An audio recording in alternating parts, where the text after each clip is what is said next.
All right, well, thanks for having me. I live just up the road, actually, so it's really convenient. Um, so let's see. I'm just going to tell you the story of how I got here and just did the things that I did, and then any questions that you have, business, technical, or otherwise, I'm happy to answer. So let's see. I grew up in South Africa. Left there when I was 17. Went to Canada for a few years, and then came down to the U.S. to go to college at the University of Pennsylvania. Did a dual undergrad in physics and business. And actually, what originally drew me out to California was I was going to do a PhD at Stanford in applied physics and material science, working on energy storage mechanisms for electric vehicles. In particular, high energy density capacitors. Just as I was about to start that program, the internet looked like it was going to be something significant. And when I was in college doing undergrad, actually maybe I should go to the handheld mic because I'm getting a bit of variation. Sorry.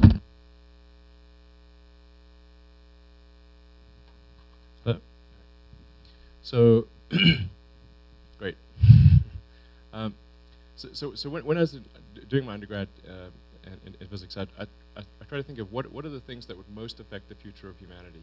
The three things that I could come up with were the internet, sustainable energy, both the production and consumption of energy, and third was space exploration, but particularly the extension of life beyond Earth, making life multiplanetary. I didn't actually expect to be involved in the latter. So this was simply considering, in the abstract, what would most likely, what would have the biggest impact on the future of humanity, as best I could determine. Initially I thought, well, I'll try to do something in electric vehicles as part of the sort of sustainable transportation part of the problem. And that's what led me to come to California to sort of try to figure out, can you make a high enough energy density capacitor to replace batteries? And then that summer of '95, it became clear that the internet was going to become something very significant. So I thought, well, I can either spend sort of 5 or 6 years doing research on ultracapacitors and ultimately find out that success is not one of the possible outcomes. Or I could take part in building the internet, and that seemed like a better likelihood of success. And I knew I could always come back to Stanford, so it didn't seem like all that risky a thing to try. So I called up my professor and said, can I go on deferment? I'll probably be back, and he said, well, this is probably the last conversation we'll have, and it was. So I just started writing software in the summer of '95, and that software ended up becoming the basis for Zip2, my first company, which helped bring the newspapers online. So we had the New York Times, Knight Ridder, Hearst, and so forth as investors and customers. This is the very early days of the mass market internet. That worked out reasonably well, and ended up getting sold for about $300 million. But that gave me the capital to sort of do something more on the internet. And I thought that there was an opportunity to really apply innovation to financial services. I wasn't sure exactly how, but it seemed like money is just an entry in a database. It's low bandwidth, and so there should be something useful that could be done. And we initially started out trying to create this financial services hub that combined banking, mortgages, credit cards, and all sorts of things in one easy-to-use place. And then we had this little feature which enabled you to email money from one person to another. And then whenever we demonstrate things, that people would love the little feature and nothing else, even though the feature wasn't that hard. So, well, we should probably, amplify this feature. and that turned out to be quite successful. About a year after we opened the website, we had about 1 million customers, and we didn't really expect 1 million customers. Sort of like expecting the Spanish Inquisition. I mean, it's just not something you expect, you know. We had all sorts of growth problems, and God help you if you needed to reach customer service, you know.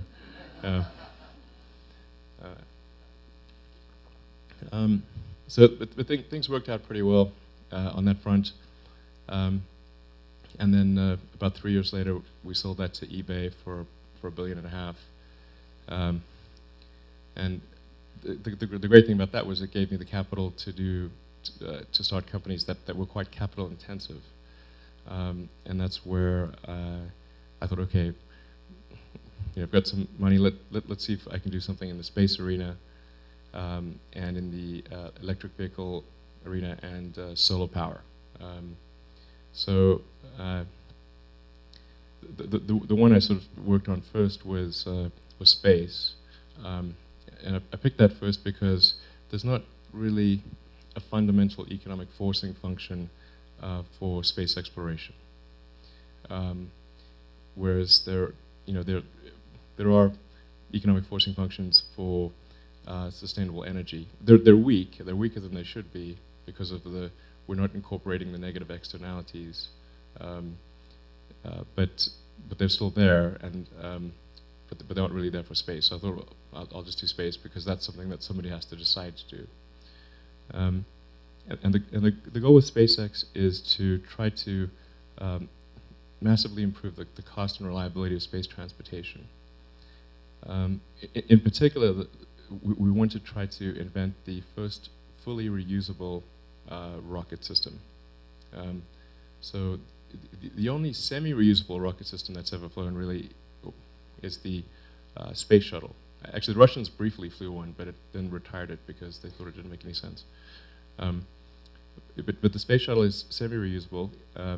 The main tank is thrown away every time, and the parts that are reusable are so difficult to reuse that the space shuttle costs about 4 times more than an expendable vehicle of equivalent payload capability. It's about $1 billion a flight for the space shuttle. And it can only go to low Earth orbit. So if we aspire to become a multi-planet species and ultimately make true the things that you see in science fiction movies and read in science fiction books and exciting things about the future, the space shuttle ain't the way to do it. So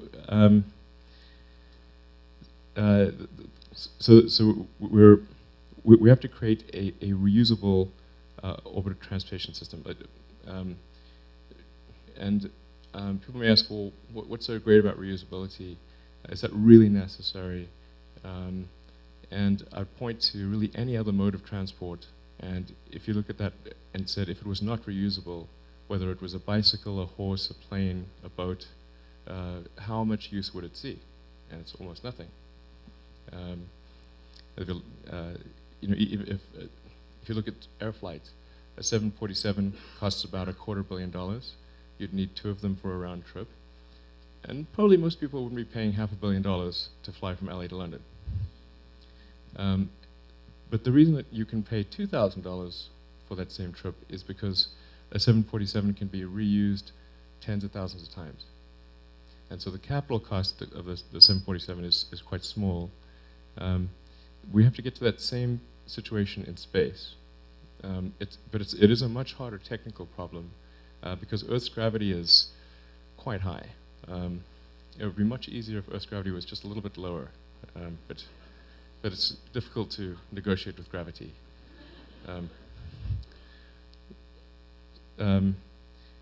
If you design a rocket well, you'll get about 3% of the liftoff mass to orbit, to low Earth orbit, for an expendable system. That doesn't leave a lot of room to add reusability, because you need heat shields, you need to do a deorbit burn, you need recovery systems. it's got to be robust against multiple flights.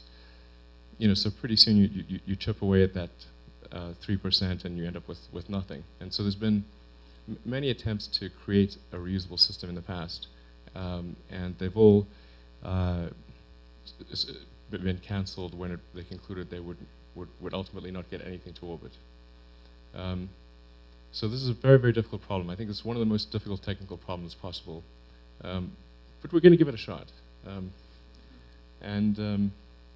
So far we've managed to produce, I think, some pretty decent expendable launch vehicles.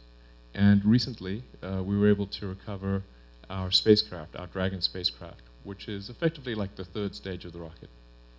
So I'll show you a few videos.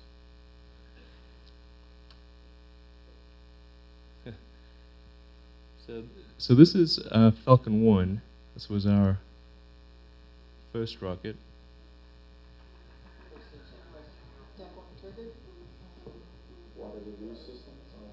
It's a little hard to see.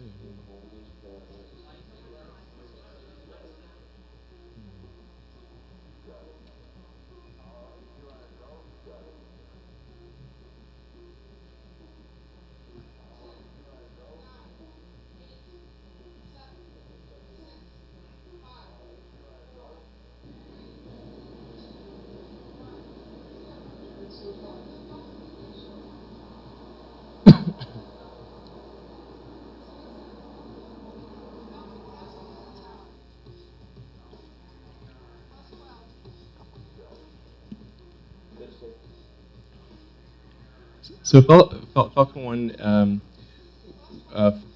takes off from a remote tropical island in the Kwajalein Atoll. It's about halfway between Australia and Hawaii. It certainly made for interesting cocktail conversation when people asked me what I did. So launch rockets from remote tropical islands. They sort of expected me to show up with a white cat. You know.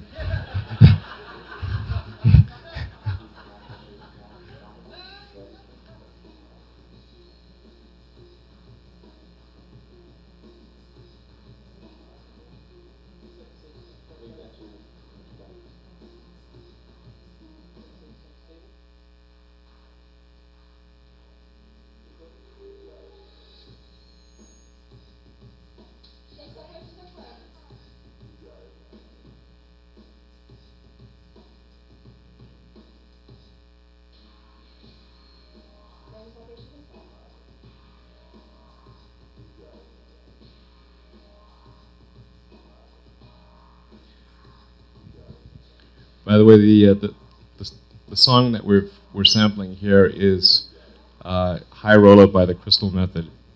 So that was appropriate.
So that was definitely a happy day, I tell you.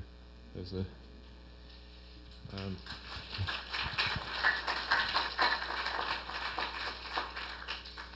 I should probably mention that was flight 4, so the first 3 weren't quite as good.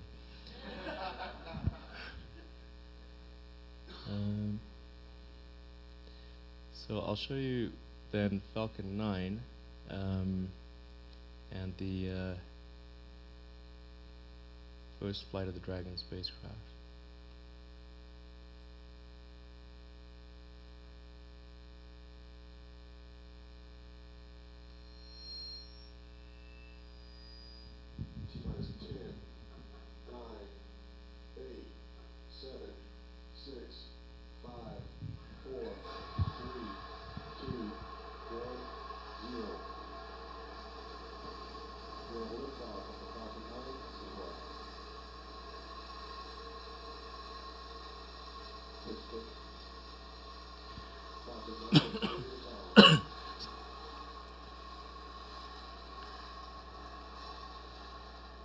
It isn't completely obvious because those towers are really gigantic. That Falcon 9 is a very big rocket.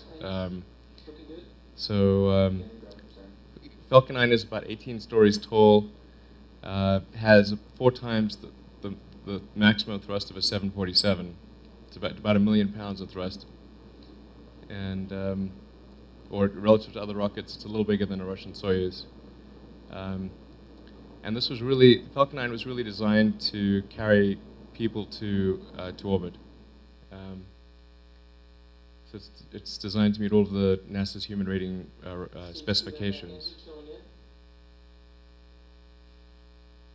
First 2 M9 engines shut down.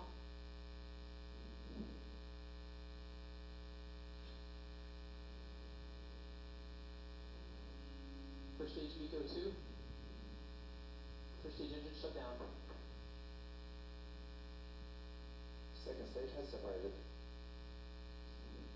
Initial velocity of Vico was approximately MVAC ignition confirmed. 8.2 kilometers per second. Now on.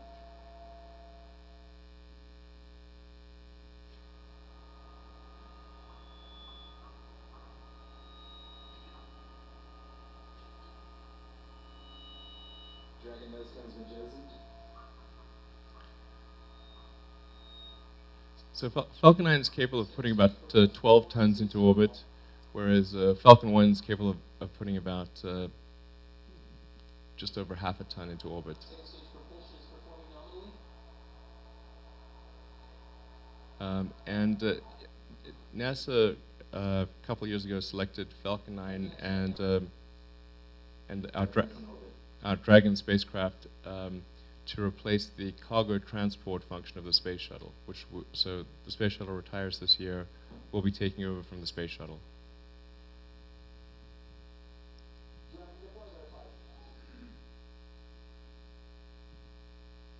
Orbital parameters approximately 288 kilometer perigee, 301 kilometer apogee. Inclination 34.53 degrees.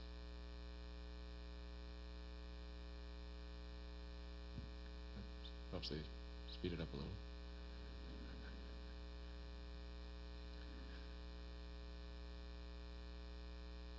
It takes about 90 minutes for Dragon to circle the planet.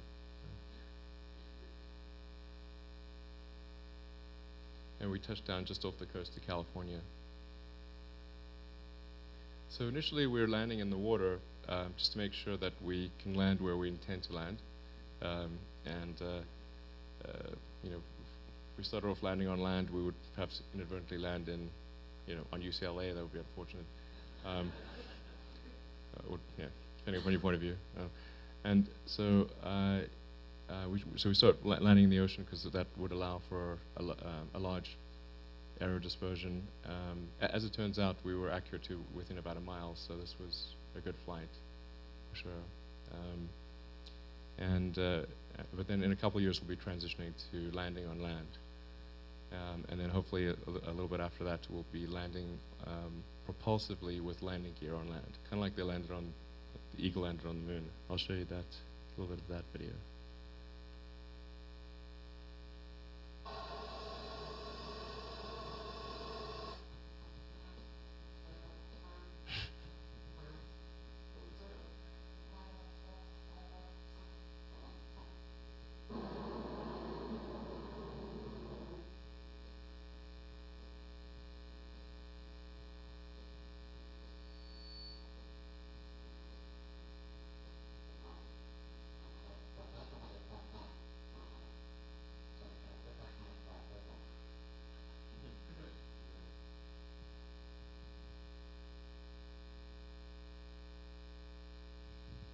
just this is something we just recently proposed to NASA for upgrading Dragon to carry people, which means mostly it means adding a launch escape system.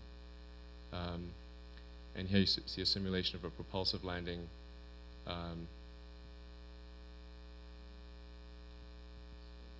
Yeah, that'd be cool. I don't know. It's kind of like how a real spaceship should land, I think.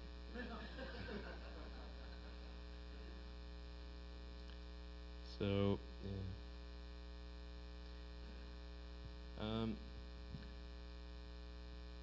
yeah. So far, so good. The next big milestone for us is to deliver cargo to the space station later this year. And it's actually very important that we do that because the space shuttle is retiring this year. And if we don't get the space station by the end of this year, NASA's told us they'll have to demand the space station. So there's a little bit of pressure there.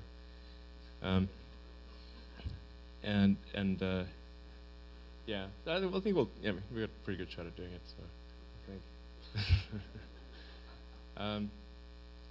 And then, and this stuff is all fine, but as I was saying earlier, the big breakthrough that's necessary, the fundamental invention that's necessary, is a fully reusable rocket system, where both stages of the rocket can be rapidly and effectively reused. So you can do multiple flights a day, ideally, with the same rocket. That will have a massive effect on the cost of space transportation, because the cost of the propellant in Falcon 9 is only about 0.1 to 0.2% of the cost of the vehicle. So you'd have a massive savings. Obviously, just like an airplane. You know, it's if you have to get a new airplane every time, it's a hell of a lot more expensive than refueling it. If SpaceX or some other company can figure out an efficiently reusable rocket system, then that will allow life to become multiplanetary for the first time in the 4 billion year history of Earth. It's a very, very important thing, I think. We'll give it our best shot. I mean, we'll see how we do. But hopefully, if it's not us, then some other organization has to figure it out. Otherwise, this is the only planet we'll be living on, which is fine. I mean, but I think the probability of life as we know it living for a much longer time, and also if the future being much more exciting, I think it's better if we're a spacefaring civilization out there exploring the stars. I think that's just a much more exciting, inspiring future than if we're just on one planet forever. Now, sometimes when I talk about space, people think that this is sort of an attempt to escape from Earth because of some impending calamity. But actually, I'm quite optimistic about the future of Earth. I think we'll solve the problems that are before us, and Earth is very likely to be a great place for a very long time. I'd say at least 99% likely. Which sounds good unless that 1% shows up. So I think that the right course of action for humanity is to obviously do everything we can to make Earth a great place to live, and have sustainable means of producing energy and consuming energy in particular, but then also apply a little bit of our resources to making life multiplanetary. And I'm not talking about a lot. I'm talking about something, which is obviously far less than we would spend on healthcare, but maybe more than we spend on lipstick. So it's sort of, somewhere in between there is probably good. So then moving on to making Earth a good place to live. That's really what Tesla and Solar City are about. The goal I have with Tesla is to serve as a catalyst for the transition to sustainable transport, which in my belief is really electric transport. And I actually think all modes of transport will become completely electric, with the exception of rocket boosters.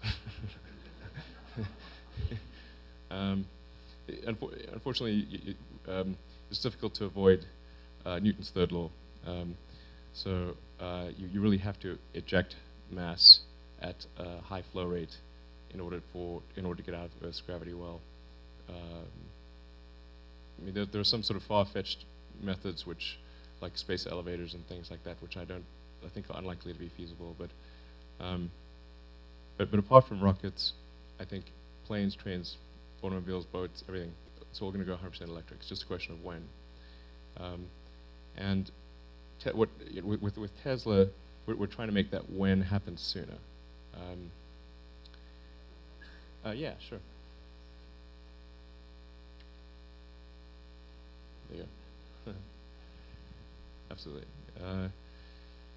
So I'm hopeful that when people look back on Tesla, they will conclude that Tesla accelerated the advent of electric vehicles by at least 5, maybe as much as 10 years. In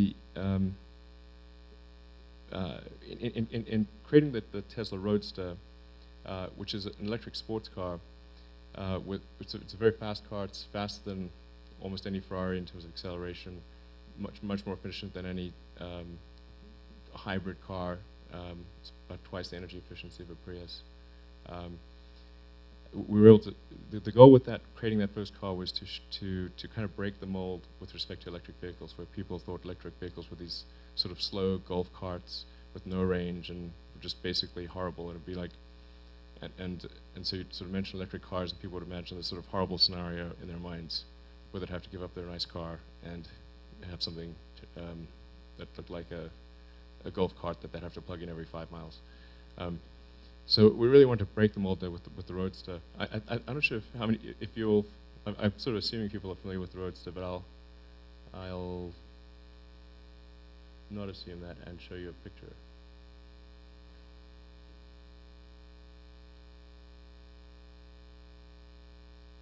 So let's come up there. This is the Tesla Roadster.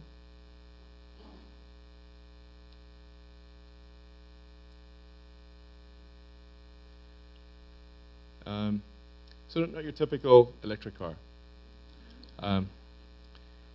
And this will beat a Porsche GT3 around a test track. It has a combined highway city range of almost 250 miles. And actually, there's one customer recently who managed to drive the car 347 miles on a single charge.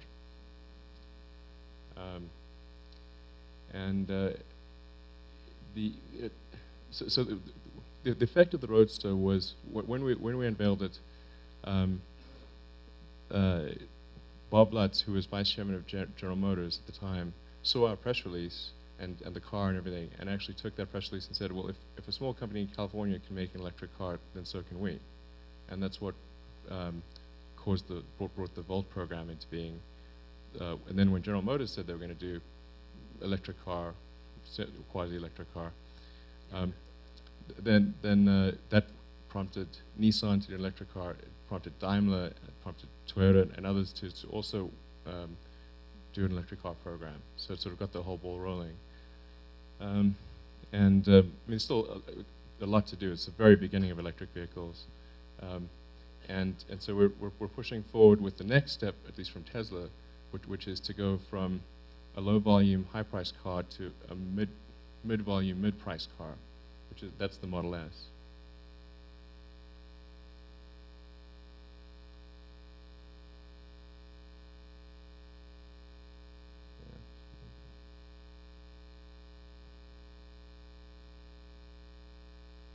Anyway, you can see sort of a bunch of pictures there. This is sort of the Model S sedan. It's a 4-door sedan, and it's sort of about the size of say a BMW 5 Series or an Audi A6. In the case of the Model S, it has a range of up to 300 miles combined highway city. If you drive it very carefully, you may actually get as much as 400 miles of range. It has the ability to recharge in about 45 minutes. and the battery pack, which is in the floor pan, can be switched out in under a minute, so faster than you can fill a gas tank.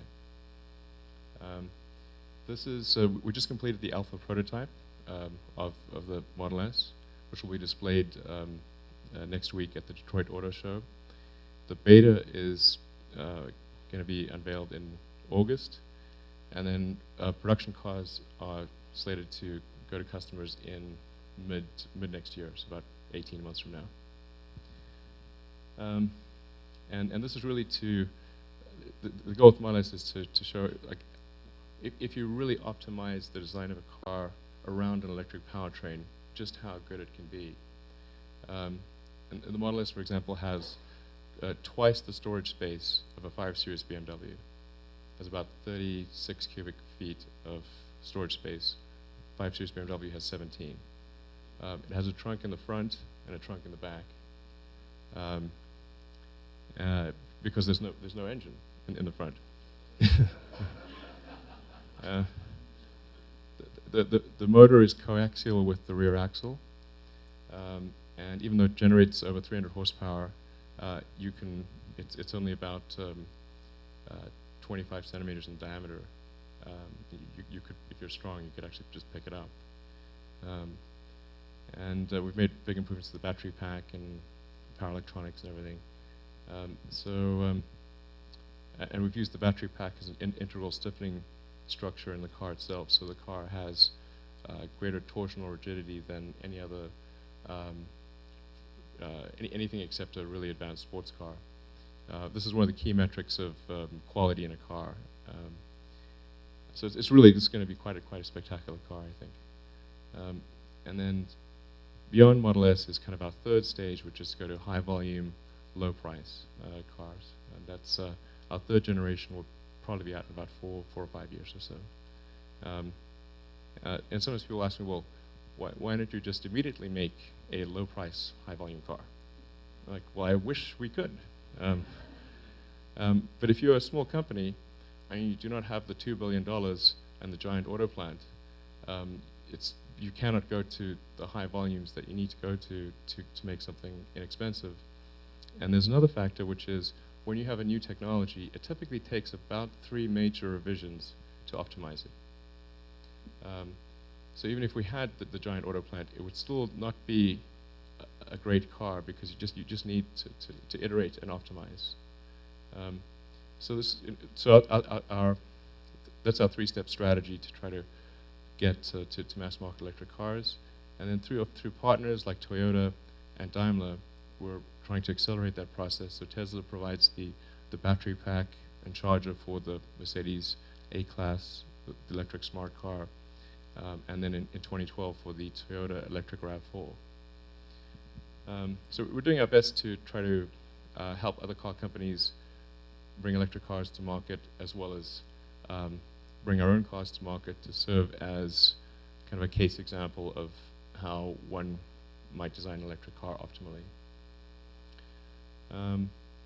So that's Tesla. It seems to be also doing quite well. The market seems to have a lot of faith in us right now. And then something I haven't talked much about, which is Solar City. Solar City provides solar power systems because you must have both sustainable production of energy as well as sustainable consumption of energy. Tesla is obviously on the consumption side, but Solar City tackles the production of energy side. So Solar City, where thankfully I do not have a day-to-day role. I'm chairman of Solar City and the major shareholder, but I don't have a day-to-day role, whereas I run SpaceX and Tesla day-to-day. So the guys at Solar City have done a phenomenal job. Solar City is actually the biggest provider of solar power systems in the country by a pretty big margin. If anyone's looking for solar power, I recommend giving them a call. So that's basically it.